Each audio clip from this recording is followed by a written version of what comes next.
Este é o Grupencast, conversando sobre folclore, um projeto que integra o programa A Arte de Ler, iniciativa dos grupos de pesquisa e extensão Artsied e Grupem, da Universidade Estadual do Rio Grande do Sul. O projeto Conversando sobre Folclore objetiva tratar de diversas temáticas do folclore a partir de entrevistas com pessoas que pesquisam e desenvolvem atividades sobre folclore ou mesmo que o vivenciam. O formato é um podcast, ou seja, um programa de áudio que fica disponível na internet para nós. Em especial, os nossos programas do Grupencast ficam disponíveis no Spotify e depois são compartilhados por diversos espaços.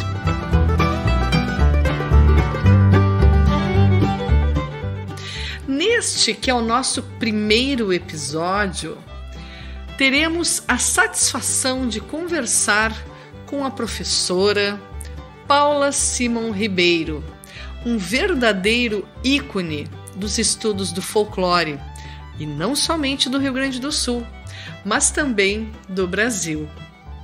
Vamos conhecer um pouco da professora Paula, então.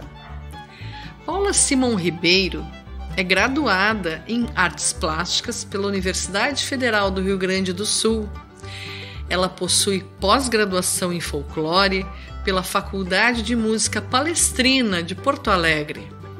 Também vale destacar os cursos de História das Artes pela Faculdade de Música Palestrina, o curso de Música pelo Liceu Musical Rossini, de Pelotas, o curso de Folclore Brasileiro pelo Museu Rossini Tavares de Lima e o curso de Animadores de Folclore que ela realizou em Açores, lá em Portugal. A Paula Simon Ribeiro foi professora de Educação Artística da Rede Estadual de Ensino no Rio Grande do Sul e técnica do setor de pesquisa da Fundação Instituto Gaúcho de Tradição e Folclore. A Paula foi professora dos cursos de graduação em Educação Artística e pós-graduação de Folclore, também na Faculdade Palestrina, em Porto Alegre. E foi também instrutora nos cursos de guia de turismo. A professora Paula participa como palestrante em inúmeros eventos culturais. E é muito importante mencionar que a professora Paula Simon Ribeiro foi presidente da Comissão Gaúcha de Folclore, foi presidente também da Comissão Nacional de Folclore, ela já integrou o Conselho Estadual de Cultura, o Conselho Nacional de Política Cultural do Ministério da Cultura também. A professora Paula é membro fundador da Academia Ibérica da Máscara, em Bragança, Portugal, e membro também do IOV Brasil. A professora Paula é presidente da Fundação Santos Hermann. Ela tem inúmeros trabalhos publicados em livros por diversas editoras e revistas e tem participado intensamente de congressos, seminários e outros encontros culturais, tanto no nosso país quanto no exterior. E hoje, então, nós teremos essa grata satisfação de conversar um pouquinho com a professora Paula. E a primeira questão que nós vamos pedir que ela comente um pouco conosco é em relação justamente ao início dos estudos, né, professora Paula? Então, quando que a senhora iniciou nos estudos e os trabalhos sobre folclore? E o que levou a senhora a esse interesse tão importante? Desde menina me interessava pelos fatos culturais relatados por meus pais em forma de historinhas infantis. Brinquei na rua com os brinquedos e brincadeiras hoje chamados de folclóricos. Era o que tinha na época. A influência familiar era muito forte. O pai, descendente de colonos alemães, nos contava histórias de vida dos imigrantes que desbravaram as colônias velhas. A mãe, descendente de açorianos e indígenas, possivelmente guaranis, Também nos contava histórias familiares com riqueza de detalhes, das vivências no campo, lida com animais na fazenda. Aquelas histórias eram nosso viver infantil. À época não sabia o que era folclore. Aos 14 e 15 anos de idade gostava de ouvir a música no rádio. Na época não tinha TV. E não perdia os domingos à noite o grande rodeio coringa. Foi quando tomei gosto pelas trovas. Eu gostava do duelo em versos dos trovadores. Escutava com muita atenção. O programa era apresentado por Paixão Cortes, Dimas Costas, Darcy Fagundes. Mais tarde, já adulta, tive o privilégio de conhecer esses apresentadores e muitos dos trovadores que ali disputavam em versos rimados. Tive a honra de ajudar a criar a Associação de Trovadores Luiz Miller, e muito me orgulho deste fato, tendo até os dias atuais inúmeros amigos trovadores. Mas meu primeiro contato oficial com o folclore foi quando fiz a reciclagem de educação artística para assumir como professora nos colégios polivalentes, que estavam sendo introduzidos no Rio Grande do Sul na década de 70 do século passado. Entre outras disciplinas da reciclagem, tinha folclore. E percebi que em minha vivência diária eu já tinha uma boa bagagem de fatos do folclore. Depois de nomeada, já trabalhando como professora de educação artística, algumas colegas professoras de história me convidaram para ir com elas cursar um pós-graduação de História das Artes na Faculdade Palestrina. Argumentaram que era um curso muito bom, conteúdos muito interessantes e nos daria acesso à mudança de nível na carreira. Me convenceram e eu fui, mas elas não foram. Realmente o curso foi muito bom. Foi um marco na minha vida e me abriu portas, entre outras, para o curso de pós-graduação em folclore, que era ministrado na mesma faculdade. Fui apenas pelo prazer de aprofundar conhecimentos e ver outras realidades. Foi uma virada na minha trajetória profissional. Me matriculei no curso e, quando terminei o mesmo, fui convidada a trabalhar na faculdade. A princípio, como professora substituta, depois, como titular, quando um dos professores, ao assumir outro compromisso profissional, desligou-se da faculdade. Fiquei por uns 5 ou 6 anos no Palestrina, até que, por motivos que não vêm ao caso, a faculdade encerrou suas atividades. Aí, nesta época, já estava trabalhando no IGTF, a convite da professora Rosemarie Reis Garcia, de saudosa memória, nossa diretora técnica, onde atuei por 10 anos como cedida da Secretaria de Educação. Que maravilha, professora Paula. Muito bom escutar as origens dessas histórias do início do seu trabalho. Isso nos ajuda também, com certeza, a entender bastante do folclore e da história em torno das pesquisas e dos trabalhos de folclore, a partir da sua experiência. E aí, a outra questão que nós gostaríamos de conversar um pouco com a senhora, professora Paula, é o que a senhora recorda do início do movimento em torno dos estudos do folclore aqui no nosso estado do Rio Grande do Sul. Quais são os nomes de folcloristas gaúchos que a senhora recorda? Por favor, fala um pouquinho para nós sobre o que a senhora lembra disso tudo e dessas pessoas. É muito importante para nós também, porque recordar é viver. Pessoas interessadas na cultura no Rio Grande do Sul sempre existiram, mas os estudos formais tiveram início em 1948, com a fundação da Comissão Gaúcha de Folclore. Antes da oficialização ou sistematização dos estudos de folclore, as pessoas viviam estes fatos sem estabelecer classificações, regras ou títulos.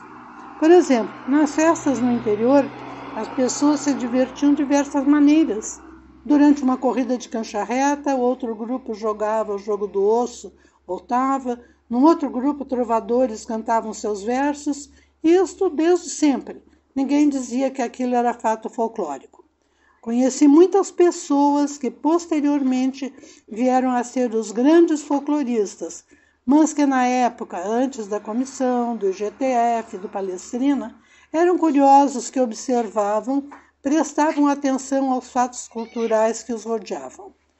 Com o tempo, continuidade, muito estudo e persistência foram chegando ao patamar que estão hoje, ou que estiveram quando nos deixaram. Ninguém nasce folclorista. O saber é uma contínua construção. O folclore é dinâmico, apresenta variantes e por isso é tão rico e interessante. Muitos fatos mudam a dinâmica, mas conservam a essência. Citar nomes é perigoso. A memória pode falhar e esquecer de relacionar uma figura importante no nosso contexto. Mas vou arriscar. Mas é impossível falar da Comissão Gaúcha de Folclore sem falar na Comissão Nacional de Folclore. Em 1948 foi criado no Rio de Janeiro a Comissão Nacional de Folclore, sob a orientação do IBEC, com sede no Palácio Itamaraty, tendo à frente Renato de Almeida, diplomata, musicólogo, escritor e diretor do Liceu Francês. Convocou os maiores intelectuais da época e iniciou os estudos e pesquisas sistemáticos de folclore com a dignidade que ele necessitava. Palavras do Renato de Almeida. Para alcançar os objetivos dessa entidade, foram feitos contatos com intelectuais e estudiosos de diversas áreas nos demais estados brasileiros, formando-se então comissões. É um assunto longo a história da criação, existência e atuação das comissões de folclore no Brasil. Ainda no mesmo ano, 1948, o professor Dante de Laetano foi convidado a organizar a Célula Gaúcha da Comissão de Folclore. Tendo aceitado o convite, passou a reunir intelectuais, artistas, professores universitários, entre outros, com o objetivo de estudar o saber do povo. Não dá para citar nomes, alongaria muito o nosso encontro, pois inicialmente a CGF teve 32 membros que se reuniam na residência do professor Dante de Laetano ou de algum outro membro da entidade. Realizavam estudos, pesquisas e muitas publicações. Participaram de seminários, congressos, seus membros proferiam conferências, palestras, semanas de folclore. Então, com perdão dos demais, oficialmente eu citaria como pioneiro no Rio Grande do Sul o professor Dante de Laetano, que conduziu a Comissão Gaúcha de Folclore de 1948 a 1992. Foram 50 anos de trabalho com seus colegas, plantando as sementes do que colhemos hoje. Posteriormente, com a criação do IGTF e a instalação dos cursos na Faculdade Palestrina, o folclore foi sendo mais divulgado e valorizado. Para não estender muito esta questão entre os folcloristas, de meados do século passado para cá, posso citar alguns, ainda pedindo desculpas se a memória não ajudar. Aqui posso citar Lilian Argentina Braga Marques, Rose Marie Reis Garcia, Antônio Augusto Fagundes, João Carlos Paixão Cortes, Luiz Carlos Barbosa Lessa, Glauco Saraiva, Carlos Galvão Krebs, Jorge Hirt Price, Otávio Souza Capuano, Carmen de Melo Matos, Hélio Moro Mariante, Edson Otto e uma infinidade de pessoas, algumas mais conhecidas, outras menos, que ajudaram a construir o que somos hoje. Não é possível citar a todos, me desculpem. Falar sobre esses folcloristas que já não estão mais entre nós, se encantaram, como diria Câmara Cascudo, mexe nas emoções. Alguns vieram a ser grandes amigos, cuja falta nunca será suprida e o espaço seria pequeno para descrever histórias, as características pessoais e as saias justas que se passava quando em viagens de pesquisa. Nossa, quanta história, né? Quantas lembranças tão maravilhosas que a gente até fica emocionada de escutar. Isso é muito importante para nós, com certeza, professora Paula. E vamos seguindo então nessa nossa viagem ao tempo. E aí eu lhe pergunto, professora Paula, o que a senhora recorda em relação a esse movimento no Brasil do folclore, dos estudos do folclore? Conta um pouquinho para nós o que a senhora se lembra a esse respeito. Como a criação das comissões de folclore em todo o Brasil estão intimamente ligadas à criação da Comissão Nacional de Folclore, já me referi anteriormente à entidade-mãe que coordena e norteia as demais. Os nomes mais expressivos da cultura brasileira, convidados por Renato de Almeida, como Graça Aranha, Ronaldo de Carvalho, Villa-Lobos, Cecília Meirelles, Gustavo Barroso e outros, se agregaram a essa instituição cujo objetivo era resgatar e preservar fatos da cultura popular, que aos poucos perdiam espaço no após-guerra. A cultura estrangeira estaria descaracterizando usos, costumes, linguagem e outros aspectos de nossa cultura espontânea. O grupo pioneiro rapidamente se estruturou, contatando os demais estados brasileiros e criando subcomissões, que logo trabalharam em conjunto e deram início à formalização da Comissão Nacional de Folclore.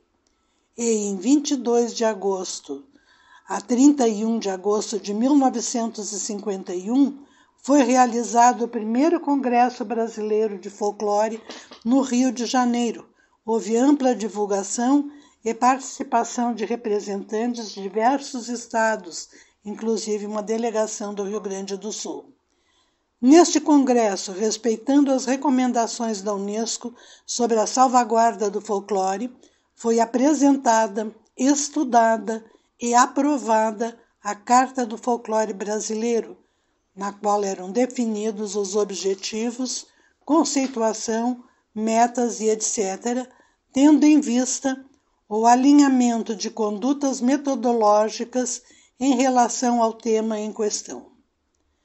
Depois de 40 anos de vigência, devido aos avanços tecnológicos e transformações na sociedade, a Carta do Folclore necessitou uma releitura, o que foi feito com a participação de representantes das comissões estaduais, que, após estudarem e discutirem sugestões, aprovaram o texto final durante o 8º Congresso Brasileiro de Folclore, realizado em Salvador, na Bahia, de 12 a 16 de dezembro de 1995. Algumas alterações foram feitas. A nova carta revisa conceitos e quebra a rigidez metodológica até então vigente e conceitua folclore e cultura popular como equivalentes. É a carta que ainda está em vigência, mas já há uma comissão estudando algumas alterações. Nestes 27 anos, muitas coisas aconteceram. Lembro de alguns presidentes da Comissão Nacional que tive o prazer e a honra de conhecer e conviver. Ático Vilas Boas da Mota, tendo como vice Braulio Nascimento, conheci em 1992, quando em visita a Poa, intermediaram a passagem para uma nova fase da Comissão Gaúcha de Folclore, já que Dante de Laetano, com idade avançada, não teria condições de seguir à frente da instituição. Nos congressos seguintes foram sendo eleitos presidentes Braulio Nascimento, Roberto Benjamin, Rosemarie Reis Garcia, que não pôde assumir devido a sério problema de saúde, tendo assumido a vice Paula Simão Ribeiro, Lourdes Macena filha e atualmente Severino Vicente. Alguns reeleitos e todos fizeram excelentes gestões, se empenhando em dar o melhor em prol do folclore. Pois é, que coisas tão importantes, né, professora Paula? Que maravilha escutá-la. E falando um pouco sobre as suas pesquisas. Sabemos que a senhora tem inúmeros trabalhos, foram muitas as pesquisas realizadas, tanto individual quanto coletivamente também. E aí nós gostaríamos de saber um pouco sobre as suas pesquisas, professora Paula, em torno do folclore. Comente um pouquinho para nós, que vai ser muito importante escutá-la. O interessante no meu contato com o folclore é que não comecei como pesquisadora. Ao fazer o curso de pós em História das Artes, me identifiquei com o curso de folclore e lá encontrei antigos colegas dos tempos de segundo grau, hoje ensino médio, no Julinho, tanto como colegas de curso como professores ministrantes das aulas de folclore, que nem parecia que eram aulas tão divertidas e interessantes. Era um mundo novo. Fiquei encantada e desejei continuar estudando o tema. Comentei com colegas que tinha achado o meu rumo, de professora de educação artística para o folclore. Logo fui convidada a ficar na faculdade como professora assistente. Então, não comecei como pesquisadora, e sim como professora. Meu começo como pesquisadora foi auxiliando o professor Antônio Augusto Fagundes e logo tomei a iniciativa e iniciei pesquisas paralelas de assuntos que me chamavam a atenção. E, juntamente com colegas, começamos a trabalhar de forma independente. Um dos primeiros trabalhos de pesquisa que assumi e coordenei foi a varredura feita em Viamão em 1988, por solicitação do vereador Hamilton dos Santos Machado, então presidente da Câmara de Vereadores da cidade, que generosamente intermediou a contratação de 3 novatos, Júlio Quevedo, Rogério Sanchotene e esta que vos fala. Com o apoio da Câmara de Vereadores, da Prefeitura, do IGTF, da SMED, da Escola Técnica de Agricultura, fomos a campo. Depois de 1 ano de andanças pelo interior do município, levantamos inúmeros fatos tradicionais e desvendamos a riqueza cultural imensa que havia na zona rural, o que para nós foi uma experiência riquíssima. Foi também um aprendizado. Tivemos momentos inesquecíveis. Encontramos fatos que só conhecíamos por ouvir dizer ou por leituras, fatos cômicos, outros quase trágicos, como o de um morador da região que não gostou da equipe ter ido à sua casa quando ele estava ausente. Não permitia que a esposa falasse com estranhos na ausência dele. E nos correu do local ameaçando com facão. Foi um fato tragicômico. Ele nos conhecia, havia sido um bom informante. E perdemos o informante aí. Fato curioso também foi o informante que, com um violão faltando uma corda, assim mesmo dedilhou e nos mostrou a melodia do terno de reis que ele cantava. Ele era o mestre. Na semana seguinte, nós levamos um jogo de encordoamentos para ele. Ele ficou nosso amigo e esteve presente no lançamento do livro na Câmara dos Vereadores. Nosso trabalho foi coroado de êxito com o lançamento do livro Viamão, Tradição e Identidade. E nós nos sentimos realizados. Diga-se de passagem, foi um trabalho não remunerado, tivemos o apoio financeiro para os deslocamentos, que foram muitos, para material de consumo, filme, revelações de fotos. Na época não havia câmeras digitais, nem celulares que fotografavam e gravavam, nem remuneração, jeton ou algum pagamento havia. Mas nos sentíamos bem pagos por poder fazer este trabalho. Outro momento feliz foi a organização do livro Estudos Rio-Grandenses, Geografia, História e Folclore. Júlio Quevedo e eu tínhamos imaginado o livro. Estava mais ou menos esquematizado com os assuntos que deveriam ser tratados. Mas estava só imaginado, nem uma linha escrita. Um certo momento, num evento cultural, conversamos com o Sr. Manuel Martins, o saudoso Martins Evreiro. Falamos de nossa ideia. E ele, confiando no potencial, nos respondeu: tragam que eu publico. E nenhuma linha escrita. Corremos, chamamos colegas para a parceria e arregaçamos as mangas. Em pouco tempo pudemos levar o esboço para o editor. Não tínhamos computador, era tudo datilografado. Conforme o prometido, ele publicou e lançou, e em 3 meses a obra estava esgotada. Essa obra não foi reeditada, ela foi dividida em assuntos e deu origem à série Aspectos. E hoje nós temos a série Rio Grande do Sul, Aspectos do Folclore, já em 6ª edição. Aspectos da história, aspectos da geografia, aspectos da negritude e muitos outros ainda poderão surgir. Teríamos ainda muita coisa para falar, mas não quero estender demais. Que tanta produção maravilhosa, que tantos materiais que são importantes para nós divulgarmos, né, professora Paula? Entendo que o folclore precise ainda muito das leituras destes materiais maravilhosos que foram produzidos e com certeza a senhora é muito importante nesse sentido. E falando no seu trabalho, na sua importância e na sua participação ao longo dos anos em torno do folclore, professora Paula, fale um pouquinho para nós sobre a sua participação na Comissão Gaúcha de Folclore. É uma história muito interessante que a gente precisa resgatar também, não é verdade? Um dos primeiros contatos com o folclore na aula inaugural do curso de pós-graduação foi com o professor Dante de Laetano, cuja simpatia nos cativou. Fez sua fala dando as boas-vindas, nos felicitando por estarmos iniciando num assunto tão importante, comentando que o folclore faz parte do nosso dia a dia e que logo iríamos nos descobrir portadores de muitos fatos da cultura espontânea. Despertou a curiosidade da turma de alunos.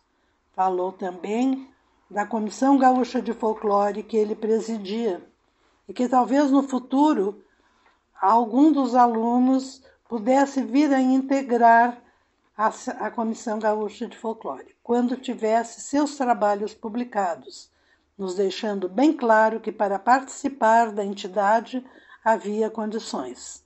Anos mais tarde, talvez 8 ou 10 anos, já cedida para o IGTF, recebemos a visita do professor Braulio Nascimento, então vice-presidente da Comissão Nacional, que foi também em visita para o professor Dante, onde conversaram e este admitiu que estava com bastante idade, problemas de saúde, e concordaram que a comissão deveria passar para a coordenação de outras pessoas mais jovens, ligadas ao meio, e que houvesse continuidade nas atividades. Ficou ajustado entregar os rumos da Comissão Gaúcha para que a professora Lília Argentina Braga Marques a reestruturasse. Este fato foi feito oficialmente na residência do professor Dante, que comentou estar satisfeito por a professora Lilian aceitar esta tarefa e que esta seria, no momento, presidente executiva para compor um grupo de pesquisadores que passariam a integrar a Comissão Gaúcha de Folclore. Colaborei durante todo o período da transição e em 22 de setembro, desde 22 de setembro de 92, já tínhamos então uma diretoria provisória que assumiu, traçaram planos e metas, dando novo impulso, desenvolvendo atividades de pesquisa, publicação de livros, criando condições que a entidade cumprisse suas finalidades estatutárias. Sempre estive presente em todos os momentos da comissão, participando como membro da diretoria, como secretária, tesoureira, vice-presidente e presidente. E também, quando necessário, executando qualquer tarefa na sede, procurando manter em ordem durante os tempos de pandemia e isolamento. Como técnica, participei de muitas pesquisas, publiquei trabalhos e tenho uma ligação afetiva muito forte com a comissão. Então, tivemos uma primeira fase da Comissão Gaúcha de Folclore com o professor Dante, de 48 a 88. Uma segunda fase, de 1992 a 2020. Agora, depois de 30 anos em atividade contínua na Comissão Gaúcha, inauguramos uma terceira fase, Com os avanços tecnológicos, os problemas da pandemia, os encontros agora são virtuais. Um novo grupo assumiu com brilhantismo a diretoria e nos orgulhamos do trabalho que está sendo realizado. Temos muitos novos associados e vejo a Comissão Gaúcha de Folclore brilhando. Fico torcendo que esta diretoria continue por muito tempo o belo trabalho que vem realizando. E dentro dessas possibilidades estarei sempre à disposição dos colegas. Nossa, realmente é uma história muito linda, né? Muito linda da Comissão Gaúcha de Folclore. Isso é tão importante para nós conhecermos essa história. Muito obrigada por comentar conosco, professora Paula. E a nossa questão, então, que não poderíamos deixar de falar, é sobre a sua convivência, sobre o seu trabalho com a querida e saudosa professora, doutora Rosemarie Reis Garcia. Como é que foi o trabalho com ela? O que a senhora produziu com ela e que lembra, que gostaria de comentar com a gente? Por favor, comente um pouco para nós, professora Paula. Quando a professora Rosemarie Garcia assumiu como diretora técnica no IGTF e quis trazer mais gente interessada em folclore, informou-se no Palestrina. E eu tive a sorte que Nico Fagundes escutou o pedido e me indicou, relatando que eu era muito interessada. Fiquei como professora cedida por 20 horas, por 10 anos, até que a Secretaria de Educação me chamou de volta para a sala de aula, mas a esta altura eu já estava muito envolvida com a CGF. Quando cheguei no IGTF, fui enviada para o setor de pesquisa e tive o privilégio de ter a minha mesa ao lado da mesa de Lilian Argentina e de poder trocar ideias e confabular com ela. A primeira tarefa que Rose me deu foi fazer uma pesquisa sobre adivinhações e em 4 meses mostrar para ela o original do livro. Tive então um treinamento intensivo de escritura, eu que nunca pensara em escrever livros. A pesquisa de campo foi fácil. Pesquisei com meus alunos, eu tinha 10 turmas de educação artística, ou seja, em torno de 400 alunos que seriam informantes, que por 2 meses se divertiram brincando de adivinhar. A pesquisa bibliográfica com os aspectos técnicos foi orientada por Rose, e no prazo marcado eu estava com a tarefa cumprida. Acho que foi um teste. Fiz muitos trabalhos de campo com ela e com Lilian. Muito inteligentes, conhecedoras do folclore se completavam. Rose era mais formal, muito técnica. Lilian intuitiva, acho que já nasceu folclorista. Era um aprendizado constante. Com Rose trabalhamos no mapeamento dos brinquedos da América Latina, que infelizmente não completamos. A perdemos muito cedo, mas foi enriquecedor. Durante 2 anos ficamos de olhos bem abertos nos locais onde havia crianças brincando. Trabalhei com ela na pesquisa das gaitas, também incompleta. Lembro de um episódio divertido quando entrevistamos Oneide Bertucci. Estávamos num evento de trovas, acho que era em Catuípe, e aproveitamos a oportunidade para entrevistar o músico. O hotel não possuía um local adequado para fazer essa entrevista a contento. Havia muito barulho na volta, até que ele convidou. Podemos fazer no meu quarto. Nós fomos. Era um quarto pequeno, com 2 camas de solteiro, tudo bem modesto. Isso ocorreu há mais de 30 anos. Rose abriu uma enorme bolsa e tirou 2 gravadores, 2 microfones, 3 máquinas fotográficas, uma com filme colorido, outra com preto e branco, outra com slide, uma filmadora e um diapasão, além de canetas e papéis. Colocou tudo em cima de uma cama e ele sentou na única cadeira que tinha e nós sentamos na cama junto com a parafernália. Ele perguntou, mas precisa mesmo tudo isso? Ficamos umas 2 horas no mínimo, era preciso gravar a execução completa num gravador, depois gravar só a mão direita, o teclado, depois só a mão esquerda, os baixos no outro gravador, depois novamente a melodia completa, até que ela ficou satisfeita com o resultado obtido. Juntou todo o equipamento, guardou na enorme bolsa, agradecemos muito e fomos para o nosso quarto. Lá chegando, ela começou a guardar o equipamento e me perguntou se eu estava com o diapasão. Não estava. Procurou mais e não achou. A esta altura, os participantes já estavam indo para o salão onde seria o concurso e ela, bem formal, me pediu: Paula, me faz um favor?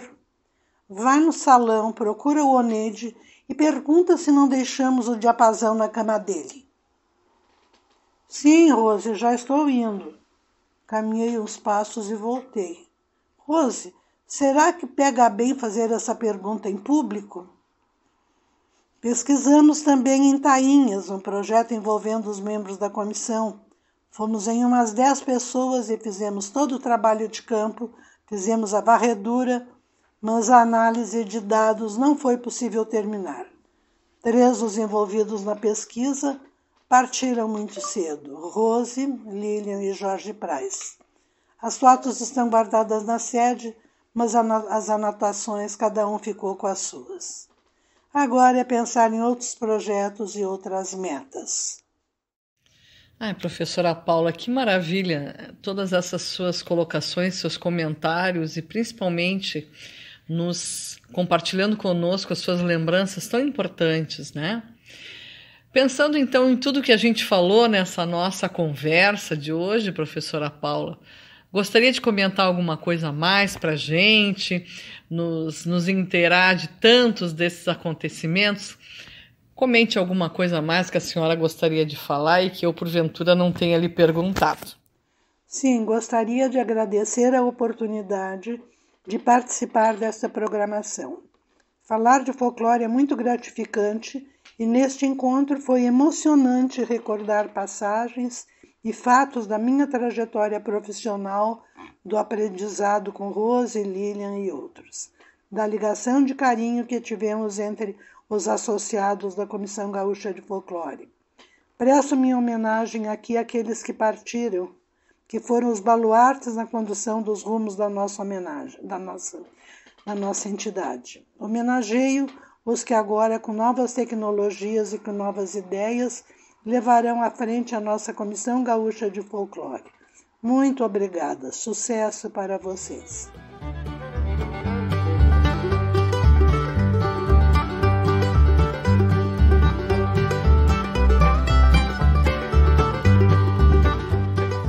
Por fim, então, vamos finalizando esse nosso Grupemcast que inaugura estes episódios do projeto Conversando sobre Folclore. Hoje, então, entrevistando a querida professora, amiga, pesquisadora, professora Paula Simon Ribeiro. Quero lhe dizer, professora Paula, que realmente foi uma grande honra conversar com a senhora e poder compartilhar com as pessoas as suas importantes considerações, as suas reflexões de anos de trabalho em prol da pesquisa do folclore e da disseminação em torno do conhecimento, da cultura da nossa gente por meio do folclore. Um grande abraço para a senhora, muito obrigada mais uma vez.